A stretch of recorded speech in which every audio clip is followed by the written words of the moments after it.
1945년 4월 29일 이탈리아 밀라노의 로레토 광장. 차가운 새벽 공기를 뚫고 트럭 한 대가 멈춰섭니다. 트럭 뒷문이 열리자마자 쏟아져 나온 것은 짐짝이 아닙니다. 바로 어제까지 이 나라의 두체라 불리며 신처럼 군림했던 남자 베니토 무솔리니의 시신입니다. 광장에 모인 수천 명의 군중은 광기에 휩싸입니다. 그들은 시신에 침을 뱉고 발로 걷어차며 울분을 토해냅니다. 잠시 후 무솔리니와 그의 연인 클라라 페타치의 시신은 주유소 천장기둥에 거꾸로 매달립니다. 한때 로마 제국의 영광을 재현하겠다며 사자처럼 포효하던 남자의 마지막은 형체를 알아볼 수 없을 정도로 진이겨진 채 허공을 휘젓는 처참한 고깃덩어리에 불과했습니다. 대체 무엇이 이 남자를 그토록 높은 곳까지 밀어 올렸으며 왜 이토록 잔인한 추락을 맞이하게 했을까요? 20세기 전체주의의 서막을 열었던 괴물, 파시즘의 창시자 혹은 비운의 야망가. 영상을 끝까지 보시면 이 참혹한 처형 장면 뒤에 숨겨진 거대한 역사적 비밀과 내막을 알게 되실 것입니다. 시간을 62년 전으로 되감아 보겠습니다. 1883년 이탈리아 북부 에밀리아 로마냐주의 작은 마을 프레다피오. 이곳에 한 가난한 대장이 집안에서 한 아이가 태어납니다. 훗날 전 세계를 공포로 몰아넣을 독재자의 시작은 그저 굶주림을 걱정해야 했던 평범하고도 초라한 흙수저 소년이었습니다. 그의 아버지 알레산드로는 열렬한 사회주의자였고 아들의 이름을 멕시코의 혁명가 베니토 후아레스에서 따와 베니토라고 지었습니다. 소년 무솔리니는 심각한 반항아였습니다. 학교에서는 친구를 칼로 찌를 정도로 성격이 불같았고 정학을 밥 먹듯 당하는 문제아였죠. 하지만 동시에 그는 독서에 미쳐 있었습니다. 가난한 집안 형편 속에서도 그는 니체와 마르크스를 읽으며 세상을 뒤엎을 야망을 키워나갔습니다. 이 초라했던 시골 소년이 어떻게 이탈리아 전체를 홀린 파시즘의 창시자가 되었을까요? 이제 그 결정적인 사건들을 하나씩 짚어보겠습니다. 첫 번째 에피소드는 무솔리니의 인생을 송두리째 바꾼 위대한 변절에 관한 이야기입니다. 청년 무솔리니는 원래 촉망받는 사회주의 신문 기자였습니다. 그는 전쟁은 자본가들의 배를 불리는 도구일 뿐이라며 반전운동을 펼쳤고 그 덕분에 민중의 영웅으로 떠올랐습니다. 하지만 1914년 제1차 세계대전이 터지자 무솔리니는 돌변합니다. 이탈리아가 강해지려면 전쟁에 참여해 영토를 넓혀야 한다고 주장하기 시작한 것이죠. 어제의 동료였던 사회주의자들은 그를 배신자라며 퇴출했습니다. 하지만 무솔리니는 눈 하나 깜짝하지 않았습니다. 오히려 그는 깨달았습니다. 사람들을 움직이는 건 계급이 아니라 민족의 자부심이라는 것을요. 그는 펜 대신 칼을 들기로 결심합니다. 두 번째 에피소드는 그가 권력을 찬탈하는 소름 끼치는 순간입니다. 1922년 전후 혼란에 빠진 이탈리아는 무법천지였습니다. 이때 무솔리니는 검은 셔츠단이라는 파시스트 행동대를 조직합니다. 그들은 반대파를 폭력으로 진압하며 공포 분위기를 조성했습니다. 그리고 운명의 10월, 무솔리니는 승부수를 던집니다. 로마로 진군하라. 수만 명의 검은 셔츠단이 수도 로마를 향해 행진하기 시작했습니다. 사실 당시 정부 군대에 비하면 보잘것없는 전력이었지만 무능했던 국왕과 정부는 겁을 집어먹고 말았습니다. 피 한 방울 흘리지 않고 무솔리니는 39의 나이에 이탈리아 최연소 총리 자리에 오릅니다. 민주주의가 스스로의 공포 때문에 독재자에게 열쇠를 넘겨준 순간이었습니다. 세 번째 에피소드는 무솔리니가 어떻게 평범한 총리에서 신격화된 독재자인 두체로 거듭났는지에 대한 이야기입니다. 권력을 잡은 무솔리니는 더 이상 민주주의에 흉내조차 내지 않았습니다. 그는 모든 반대 정당을 해산시키고 언론을 장악하며 비밀 경찰을 동원해 자신을 비판하는 자들을 소리 소문 없이 제거했습니다.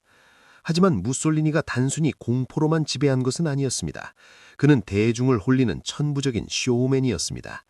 그는 고대 로마 황제들의 제스처를 흉내내며 턱을 치켜들고 발코니에서 군중을 향해 포효했습니다. 이탈리아를 다시 위대하게, 지중해를 우리의 호수로 만들자. 그는 늪지대를 개간해 새로운 도시를 건설하고 기차 시간을 정확히 맞추는 등 효율적인 국가 이미지를 만들었습니다. 배고픈 민중들에게 그는 로마 제국의 영광을 되찾아줄 현대의 카이사르였습니다. 이탈리아 전역의 학교와 관공서에는 그의 초상화가 걸렸고 아이들은 무솔리니는 항상 옳다라는 구호를 외치며 자랐습니다. 하지만 이 화려한 겉몸 뒤에는 썩어가는 내부의 부패와 군사적 무능함이 도사리고 있었습니다. 네 번째 에피소드는 무솔리니 인생의 가장 치명적인 선택, 바로 아돌프 히틀러와의 동맹입니다. 사실 처음에는 무솔리니가 스승이었습니다. 무명의 선동가였던 히틀러는 무솔리니의 로마 진군을 모델 삼아 나치당을 키웠고 무솔리니를 존경한다고 고백했습니다. 무솔리니는 처음엔 히틀러를 천박한 모방자라며 무시했지만 나치 독일이 강력한 군사력을 과시하자 점차 그에게 매료되기 시작합니다. 1930년대 후반 무솔리니는 강한 자의 편에 서야 한다는 오판을 내립니다. 그는 에티오피아를 침공하며 제국주의의 야욕을 드러냈고 국제사회에서 고립되자 히틀러의 손을 잡았습니다.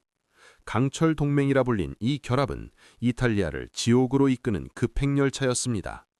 무솔리니는 자신의 군사력을 과신했지만 실제 이탈리아군은 현대전을 치를 준비가 전혀 되어 있지 않았습니다. 히틀러의 뒤를 졸졸 따라다니며 제2차 세계대전에 뛰어든 순간 무솔리니의 몰락은 이미 시작된 것이나 다름없었습니다. 다섯 번째 에피소드는 그가 쌓아 올린 가짜 영광이 처참하게 무너져 내리는 과정입니다.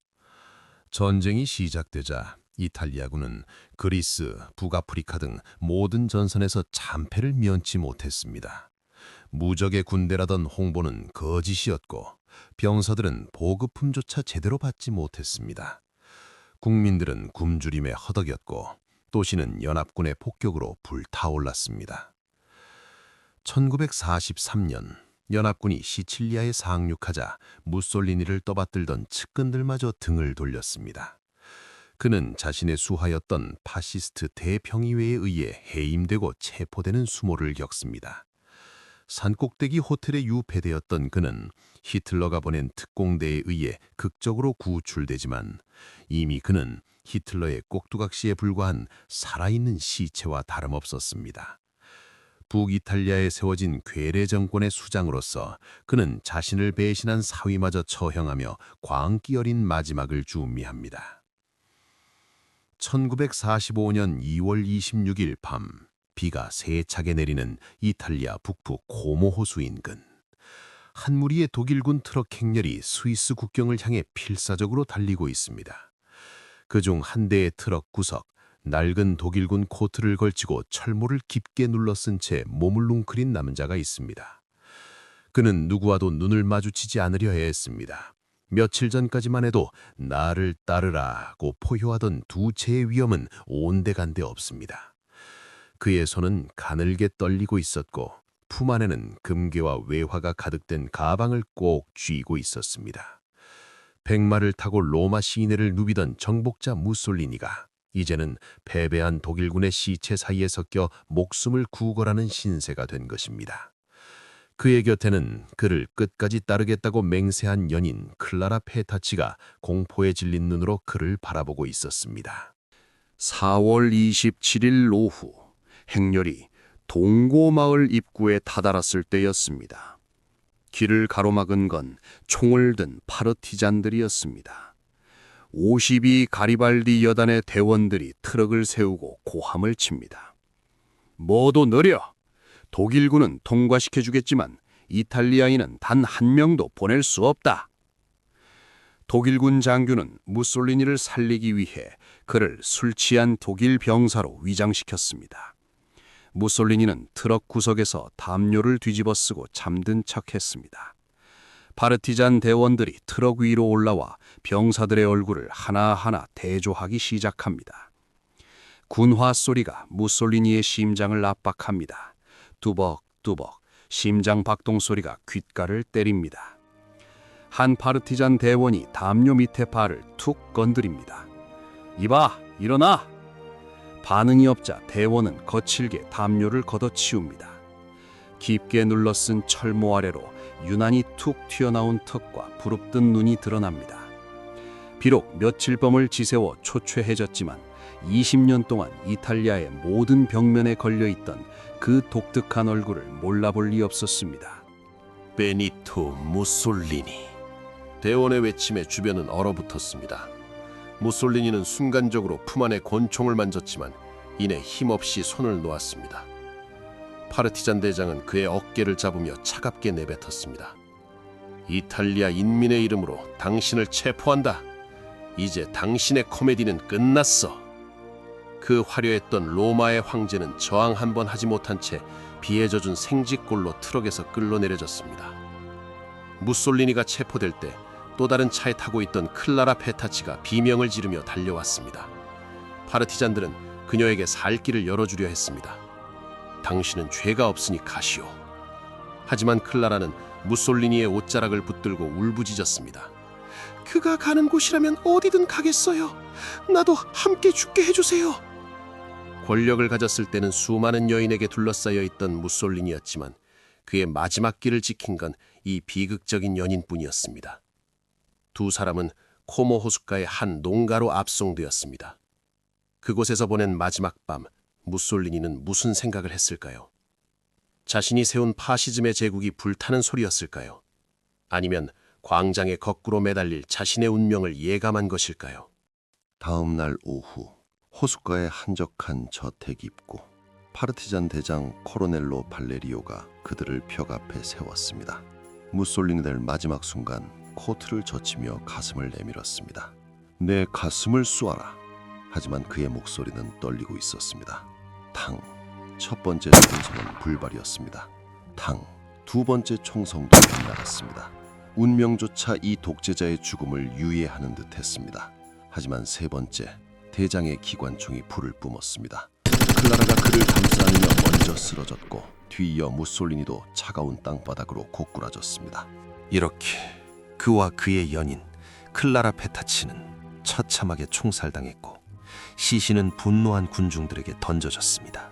이것이 바로 로레토 광장에 매달리기 직전 한 시대의 괴물이 맞이한 비참한 종말이었습니다. 다시 1945년 4월의 로레토 광장입니다. 거꾸로 매달린 그의 시신을 보며 누군가는 통쾌했고 누군가는 인간의 끝없는 탐욕이 만들어낸 비극에 몸서리쳤습니다. 한때 신이 보낸 인물이라 칭송받던 자의 최후는 혐오와 조롱의 대상이 되어 길거리에 전시되는 것이었습니다. 무솔리니의 생애는 우리에게 명확한 메시지를 던집니다. 민주주의가 혼란과 무능에 빠질 때 대중은 강력한 독재자라는 환상을 꿈꿉니다. 그는 민족주의라는 달콤한 독약을 먹여 국민들의 눈을 멀게 했고 결국 국가 전체를 파멸로 몰아넣었습니다. 역사는 반복된다는 말처럼 오늘날에도 우리는 강한 지도자를 갈망하며 무솔리니의 망령을 소환하고 있지는 않은지 자문해 보아야 합니다. 베니토 무솔리니는 파시즘이라는 괴물을 탄생시켜 20세기 역사를 핏빛으로 물들였습니다. 하지만 그는 역설적으로 우리에게 자유의 소중함과 비판적 사고의 필요성을 일깨워준 인물이기도 합니다. 화려한 연설과 자극적인 구호에 현혹된 사회가 어떤 대가를 치르는지 그의 비참한 마지막 장면은 영원한 기록으로 남아 있습니다. 여러분이 보시기에 무솔리니는 시대를 잘못 타고난 야망가였을까요? 아니면 그저 운 좋게 시대를 잘 만났던 선동가였을까요? 질문이나 의견은 댓글로 남겨주세요. 여러분의 생각이 역사가 됩니다. 지금까지 에피소드 인물 세계사였습니다.